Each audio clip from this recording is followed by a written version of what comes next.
Shunchaki yoqiladigan sham ustiga qahva quying. Buni bilganingizdan keyin endi ortiqcha pul bekorga sarflamaysiz. Shu usulni qiling va endi bu muammo uyda sizni bezovta qilmaydi. Bu oddiy layfhak uchun bizga atigi 4 ta sham kerak bo'ladi.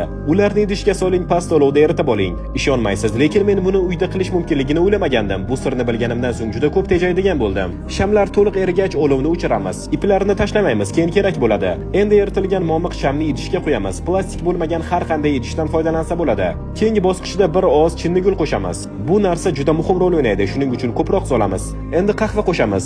1 choy qoshiq yetarli, yaxshilab aralashtiramiz. Bu usulni men qishloqda yashovchi amakimdan o'rganganman. Bu juda kuchli va ishonchli sir. Endi siz hech qachon supermarketda qimmat mahsulotlarga pul sarflamaysiz. Aralashma tayyor bo'lgach, boyagi ipni eslang. Endi o'shani olamiz. Tish cho'pi yordamida ipni markazga joylashtiramiz va mahkamlaymiz.